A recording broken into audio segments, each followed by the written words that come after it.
Dhe këtë gjitha këto çka kanë bërë? Këto kanë zhbalancuar pushtetin politik në Shqipëri. Pra kemi kaluar nga demokracia, kemi kaluar në një autokraci. Edi Rama sistematikisht çdo vit, çdo herë që ka prekur ligjet kryesore me reforma, me ligjet posaçme, ka fituar pak nga pak pushtet politik duke e përqendruar atë. Edhe në ligjet periferike që ne ndoshta i shohim si të parëndësishme, për shembull siç është organizimi i gjykatave. Dhe po ta shikosh në thelb të gjithë kundërshtisë politike që vjen nga poshtë, nëse ti e kondeson atë që dëgjon në publik, është pikërisht deformimi i rregullave të lojës. Edhe në fakt organizimi i gjykatave nuk mund konsiderohet as periferik. Po, jo po themi deri aty shkon. Pra deri aty ku ndoshta qeveria do duhet që de jure mos kishte dhe nuk ka efekt, nuk ka ndikim tek një pushtet tjetër, po jo edhe aty është pikërisht për të siguruar autokratikisht pushtet për njëshin e qeverisë. Pra, ka qenë agresiv, ka qenë uzurpus në të gjithë modelin politik, në të gjithë rregullat e lojës për të akumuluar pushtet të vetja dhe kemi arritur në këtë që kemi sot. Ju këtë lexim për ndryshime thelbësore dhe domosdoshmërinë e tyre e keni ndjerë në terren nga feedbacku i njerëzve. Nëse ti kondenson atë fjalët e thjeshta të njerëzve, se njerëzit nuk e kuptojnë kaq. Ky është përkthimi dhe bindja që ju merrni. Ti krijon përbindjen që shiko këtu kemi nevojë për ndryshimin e rregullave të lojës, sepse çfarë ka ndodhur këtu ka qenë një proces i cili ka marrë jetë dhe sidomos është fuqizuar në momentin që ka ardhur Edi Rama, është centralizimi. Në çdo fushë të jetës ka centralizim. Pra ka një njeri që zotron një fushë. Tek ilaçet është filani, tek universitetet është filani, këtu është filani, te nafta është filani, tek dura aluminet është filani. Pra, këtu është model i cili është shtrirë tashmë, kapilarizuar në gjithë shoqërinë. Zoti Soko, që do thotë se ju keni nuhatur një ndërgjegje qytetare dhe vetëdijsim në këtë drejtim.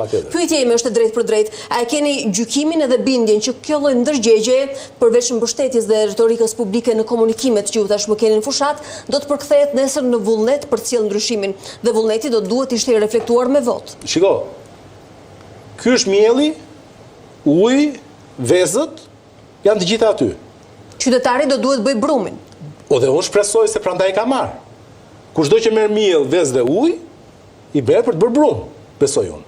Kështu që gjithë ky vetëdijsim qytetari që ka ndodhur, unë shpresoj dhe besoj që do të përkthehet patjetër në votë politike. Natyrisht që indikatorët makro, po ti shikosh duket sikur gjërat kanë ndryshuar. Jo, aty poshtë gjërat kanë ndryshuar shumë.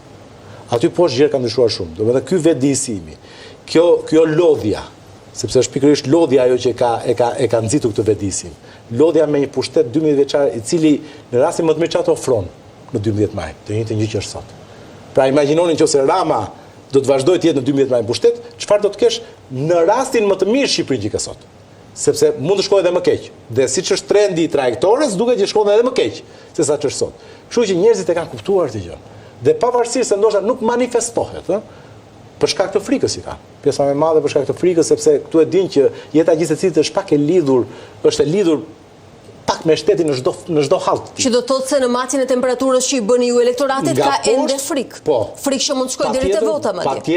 Patjetër që ka frikë për ta shprehur, por unë besoj se aty në momentin kur vota është e fshehtë, ka ai momenti i fshehtë i votës, i intimitetit të votës. Bie frika. Patjetër, nuk diskutohet. Zoti Koka, në leximin tuaj, ky lloj kristalizimi i SR-s, e cila thotë që në fakt ka terrenin dhe habitatin më të favorshëm për të bërë politikë dhe fushat kësaj radhe. A besoni se ka ndikuar edhe në këtë ndërgjegjësimin individual të qytetarit i cili do duhet votoj nesër?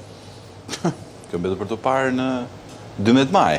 Po flasim për klimën dhe atë që politika e konsideron frymë kolektive. Unë kam qëndrimin tim për këtë pjesë dhe mendoj që këtu të kërkosh të kesh një gjë të re, ose nuk duhet të parë kurse si herezi. Vetëm se realisht, jo se unë jam kritik me Edi Ramën, por mendoj që moment më delikat për të shpalosur, si me thënë, nevojën për pluralizëm, jo se këtu, si me thënë, jo se pluralizmi është herezi, që kanë gjetur forcë reja politike nuk mund të kishte. Pra, unë nuk e paragjykoj as Panon, as zotin Shej, as Zagron Shejajn, as kënd që duan të kenë forcët tyre politike të matën, si me thënë, këtë. Por kjo, si me thënë, edhe dasma do kohën e vetë, them unë. Dhe të tentosh, si me thënë, pluralizëm në kohë mortje, si që është kjo për mua është një kohë kolere, ku një çmendur që ka 3 mandate tenton të marrë dhe të 4,